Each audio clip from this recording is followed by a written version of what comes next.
I want to talk to you for a moment about energy. A lot of us don't realize it. And of course, it's not something people walk around thinking about, but it's a real thing on how energy impacts us. And sometimes once you're made aware of things, of course, you become conscious of it because you've been made aware of it, but then you can have a better sense of control over your emotions, what you do and what you don't do. And if you're always wondering, why do you feel this way or why do you feel that way? This episode should be helpful to you. So, folks, I'm Sir Charles Carey. Resilience and communication focus is my area of expertise. Yes, I am a peak performance strategist, but we're in the midst of a rebranding, and I just want to just put it out there for what it is. We've all gone through different iterations, but today the focus is not about me per se. It's about something that I know I've experienced, and I'm hoping that what I'm going to share with you will enlighten you accordingly, because we all need to be enlightened from time to time. What's called an emotional contagion. An emotional contagion is when you are impacted by another person, or another person is impacted by your energy, your body language, your gestures, things like that. If you ever realize, when we hear in the news about something happening with a mob of people, one thing may happen, then another thing happens, and before you know it, a whole group of people decide to go and do a certain thing. Yes, there are times when people have already made up their mind, but if you're in a bar, if you're at a party and you're there having fun, usually the group wants to have fun as a whole, but the group does not normally decide to do one specific thing that's positive or negative in most cases. Now, if you're in a party or at a party and your song comes on and you're like, oh, that's my song, you start dancing, you're into it. Well, 9 times out of 10, you're not the only one that likes that song. And because it hit you and you express how much you like that song, and you started really dancing and expressing this excited energy, and someone else maybe on the other side of the room, they hear the song and it's their song, they like that song too for whatever reason, and they hear you go, oh, now they're gonna like, yeah, that's my joint, right? Or whatever their expression is. The point is, that's an example of an emotional contagion, because you did something and they can identify with it, or they can relate to it, or they like it.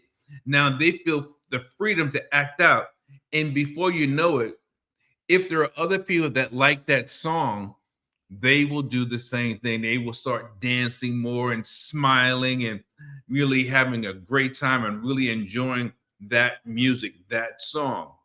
Well, the same thing happens in the negative as well. If someone is rubbed the wrong way and someone near them hears that and they have a similar philosophy or outlook on life, then it's easy for those two people will take that negative interaction or that negative word or that negative whatever it is, and then they may sort of join forces because they both feel the same way. And in emotional contagion, it also relates to your, again, your body language, your tone, your energy, your gestures. And a lot of times, as we watch the news, as we scroll on social media, we get emotionally charged by something we read, something we see, and we respond accordingly. We start typing all these negative things. And if it's positive, we start typing these positive things. So it doesn't matter whether it's negative or positive, it's just something that people can relate to within each other. And again, it's energy, it's transferable energy. And that's the thing that, if you ask someone, why did you do that? I don't know. I don't know. I don't know. Right. And it's like, hold on. You are usually, if you're an adult, you are of sound mind. You are an adult. You did a specific action, whether it's positive or negative, and you can't say why you did that. If it's positive, did you do it because you like something? If it's negative, did you do it because you did not like something? However, again, bringing the message home, many of us are impacted by those things. Many of us carry that energy, that feeling, that sensation, that mood, maybe from your work, maybe from an interaction at a gas station, maybe from an interaction at a store. The clerk or the salesperson did not know uh, the answer to your question. You know, if you had something in inventory, they didn't know to find out, they didn't know how to find out. You seem to have a better understanding on how to get to the bottom of the question or the answer that you wanted, but the salesperson does not, and you got frustrated and you come home and you think you forgot it, but when you walk in the door, you're still a little annoyed. And, your kids or your spouse may say, "Hey, what's up? What's wrong?" You say, "Nothing's wrong." And then before you know it, the two of you are going back and forth. Emotional contagion. You see, we need to be on top of ourselves a lot more. And it's not a job to do that. It should be a common occurrence to know your own feelings and moods and emotions, but we're human. We're not going to always think of every little thing, every nuance on why we feel these different things, but it's still going to happen. And this is something that a lot of times I think people sort of take for granted. It's not intentionally necessary or necessarily intentional, but it's something that happens because you may be thinking about, I don't know, making payroll balance at the end of the week, and all these other little things before the end of the week are building up. So you have all these stresses on you, right? All these tensions on you. So you're not thinking about why you feel the way you feel, but it's still going to be a part of your reality. When I think about the fact that communication, because energy is transferable and how we treat each other, good or bad, it's a part of the communication factor. We have to realize that 55% of our body language is communication. Or if I say it a different way, communication is 55% of our body language. You tell on yourself with your body language, the way you move or don't move. For instance, if I'm talking to you like this, but you're facing this way, and I'm facing you straight on, but you're moving this way, either you have very little interest in what I'm saying, or you're ready to go do something else. Though you may find it interesting, your focus is on something else, body language.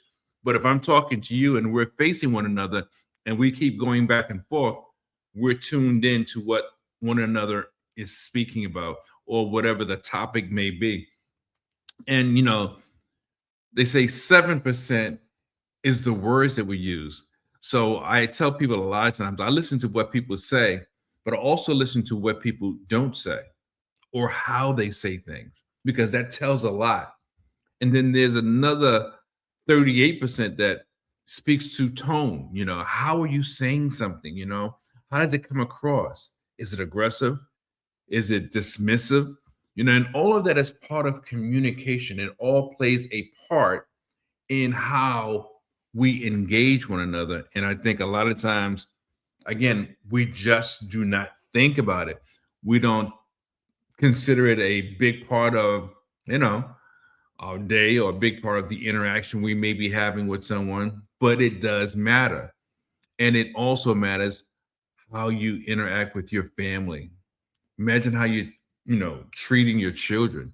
Imagine how they're feeling, but they can't really put their finger on it. They can't tell why mom or dad or their guardian seems to be not interested in what they're trying to say. They feel that you're not paying attention to them, or you're so riled up into something else. And it could even happen on the positive again.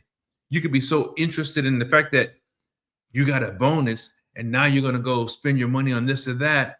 When you get home, you're glad to see your family, but you're thinking about what you are going to do with that money, or how you are going to be able to, maybe be relieved over something. Whereas they just want to say, hey, I did this today, but you're so excited about something else that you're really not connecting with them. So it works in both ways, positive ways, and it works in negative ways. And I know it because I am a word person. I am a personality type person, and I'm not saying that I'm a disc assessment expert.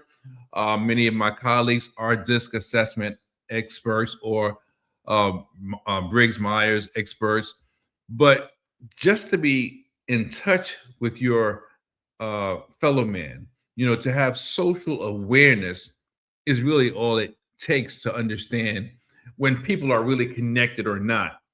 And I'll share this example with you and I'll, let you go back to your day if you're checking this out.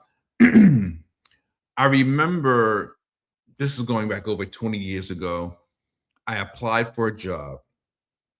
And I think the first time, I forget where it was, but the first position I did not get.